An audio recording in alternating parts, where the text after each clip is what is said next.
तो आपने कभी ऐसा सोचा है कि अगर हम Iron Man, Green Lantern, Venom और स्पाइडरमैन की पावर्स को आपस में मिला दें तो कौन सा सुपर हीरो बनेगा? Well you guessed it right, Blue Beetle. तो इस साल हुए डीसी के इन्वेस्टर्स मीटिंग में हमें ये पता चलता है कि वार्नर ब्रोस ब्लू बीटल के नाम पर एक मूवी बना रहे हैं, जिसका ट्रेलर उन्होंने कुछ दिन पहले यूट्यूब पर रिलीज कर दिया, जहाँ पर हमें ये पता चलता है कि इस मूवी में जोलो मैर्दुएना ब्लू बीटल के लाइव एक्शन पोर्ट्रेल में दिखेंगे। आप इस एक्टर को कोबरा काई सीरीज से जानते होंगे। तो ब्लू बीटल, जिसका असली नाम जेमी रीज है, वो डीसी कॉमिक्स का सबसे पहला ब्लू बीटल नहीं है। इससे भी पहले कॉमिक्स में 2 ब्लू बीटल एग्जिस्ट करते थे। तो हेलो गाइस, मेरा नाम है अभिषेक और आप देख रहे हैं मूवीज फ्रीक। तो आज की इस वीडियो में हम जानेंगे ब्लू बीटल की कॉमिक बुक ओरिजिन, उसके साथ साथ उसकी पावर्स एंड एबिलिटीज के बारे में। So without wasting any time, let's begin.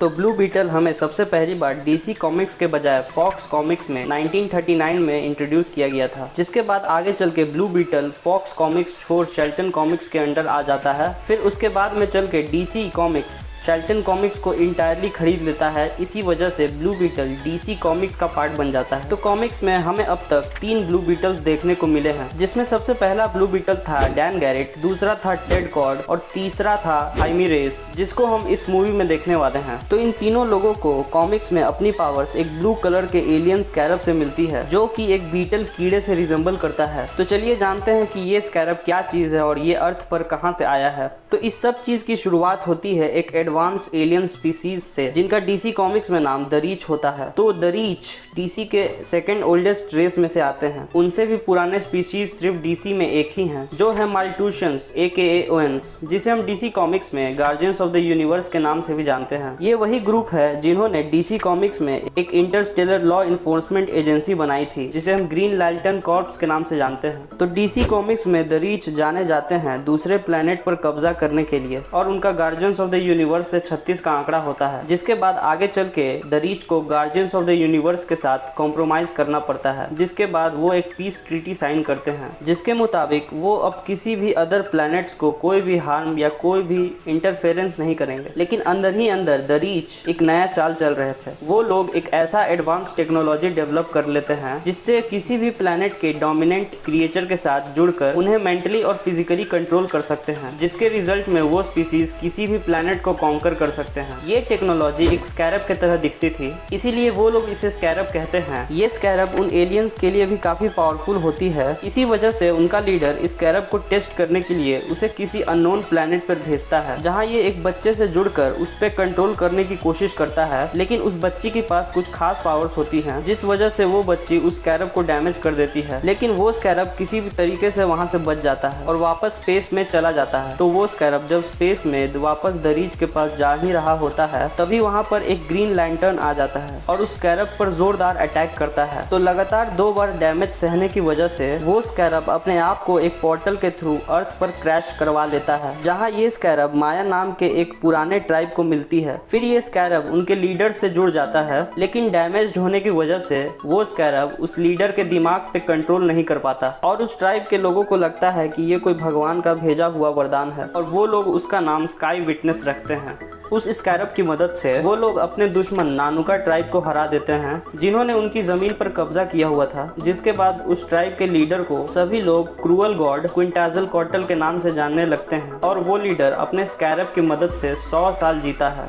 लेकिन एंड में वो टेक्नोलॉजी किसी गलत हाथों में न पड़ जाए, इसी वजह से वो लीडर खुद के ऊपर एक पिरामिड गिराकर खुद को मार लेता है, और वो स्कैरब उस लीडर के साथ हमेशा हमेशा के लिए दफन हो जाता है। लेकिन इसके कई 100 सालों बाद जब डैन गैरेट, जो पेशे से एक आर्कियोलॉजिस्ट थे, वो पहुंचते हैं उसी टूम्ब में, तो उन्हें वहां वही स्कैरब मिलता है, जिसको टच करते ही उनके पास ब्लू बीटल्स की पावर आ जाती है। लेकिन वो स्कैरब डैन से पूरी तरीके से बॉन्ड नहीं बना पाता है। इसी वजह से डैन के पास स्कैरब की कुछ ही पावर्स आती हैं, जिसके बाद वो कुछ समय तक ब्लू बीटल का रोल प्ले करते हैं। लेकिन जब इवेंचुअली उनकी किसी कारण से डेथ हो जाती है, तब वो मरते मरते अपने स्कैरब और अपने मेंटल को अपने स्टूडेंट टेड कॉर्ड को सौंप देते हैं। लेकिन वो स्कैरब कभी टेड से बॉन्ड ही नहीं बना पाता है, क्योंकि हम जानते हैं कि कॉमिक्स में ब्लू बीटल स्कैरब अपने होस्ट को खुद ही चुनता है और उससे बॉन्ड बनाता है। लेकिन स्कैरब के टेड से बॉन्ड नहीं बनाने के बावजूद टेड हार नहीं मानता। वो स्कैरब से बिना जुड़े हुए अपने गिफ्टेड एथलीट स्किल्स और जीनियस लेवल इंटेलेक्ट की मदद से अपने आप को ब्लू बीटल बना लेता है। ये ब्लू बीटल पिछले ब्लू बीटल के तरह सुपर ह्यूमन स्ट्रेंथ और ड्यूरेबिलिटी तो पोजेस नहीं करता है, लेकिन एज टेड एक इन्वेंटर भी रह चुका है तो वो ज्यादातर समय अपने गैजेट्स पर डिपेंडेंट रहता है। वैसे ही आगे चल के टेड कॉर्ड अपने नाम पर एक कंपनी शुरू करता है जिसे हम कॉर्ड इंडस्ट्रीज के नाम से भी जानते हैं, जिसको हम ब्लू बीटल के ट्रेलर में कुछ सेकंड्स के लिए देख सकते हैं। इसके अलावा हम ट्रेलर में और भी ईस्टर एग्स देख सकते हैं,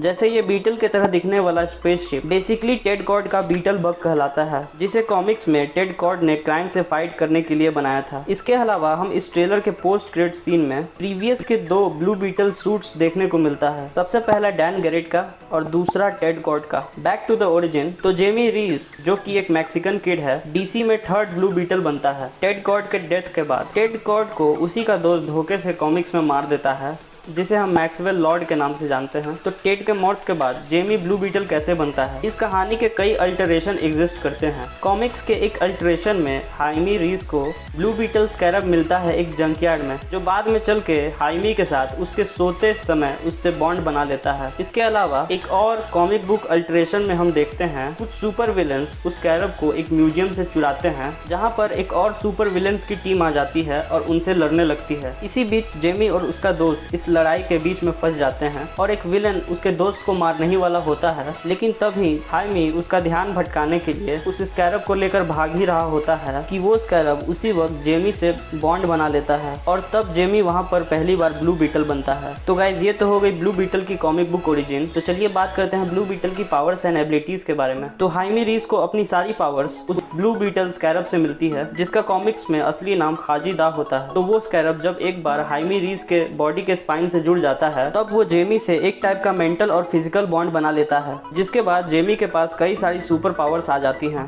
पावर्स जैसे कि super human strength and durability, और बाकी सुपर हीरोज की तरह ये अपने स्कैरब की मदद से जैसे चाहे वैसे हवा में उड़ सकता है। उसका सूट इतना हाईटेक है कि जिसके मदद से वो infinite number of weapons shape shift करके बना सकता है। आयरन मैन के नैनोटेक की तरह वेपन्स जैसे कि sword, shield, grappling hooks, guns, rifles, flame throwers, sonic cannons, white noise cannons, kryptonite radiation waves, pincer blade जो किसी भी चीज को पेनिट्रेट कर सकता है। इसके अलावा ये सूट किसी भी ह्यूमन या एलियन लैंग्वेज को ट्रांसलेट कर सकता है। ये सूट इतना ड्यूरेबल और हैवी आर्मर्ड है कि जेमी रीस को किसी भी सिचुएशन में प्रोटेक्ट कर सकता है। इस सूट के मदद से हाइमी स्पेस में या पॉइजनस रेडिएशन रीजन के बीच में आराम से सर्वाइव कर सकता है। इसके अलावा ये सूट हाइमी के डाइजेस्टिव वेस्ट को भी फिल्टर करता है।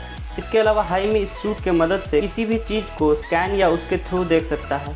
इसके अलावा ये सूट अपने स्कैरब की मदद से हाइमी के सारे इंजरीज को भी हील कर सकता है। उतना ही काफी नहीं था कि हमें बाद में ये पता चलता है कि इस स्कैरब का अपना एक दिमाग भी है, जो हाइमी के दिमाग से उसके न्यूरॉन्स के थ्रू जुड़ा हुआ है, जिसका ये फायदा है कि हाइमी अपने अपोनेंट के अटैक को पहले ही प्रेडिक्ट कर लेता है और पहले से ही स्पेसिफिक अटैक्स को अडेप्ट कर लेता है, जिससे कि वो अपोनेंट को हरा सके। इसके अलावा अगर होस्ट कंट्रोल से बाहर हो जाता है या बेहोश हो जाता है, तो वो सूट अपने अपोनेंट से खुद फाइट करने लगता है। इसका मतलब इस सूट में सबसे मस्त एआई भी है। तो ये थी ब्लू बीटल की सारी पावर्स एंड एबिलिटीज। अब देखना ये रहेगा कि जेम्स गन इस कैरेक्टर को अपने डीसी यूनिवर्स में कैसे एस्टैब्लिश करते हैं। वैसे हमें ट्रेलर देख के ये पता चल रहा है कि इस मूवी की स्टोरी कॉमिक्स से थोड़ी डिफरेंट होगी। So that's all for today guys. Please like, share and subscribe to my channel and keep watching Movies freak.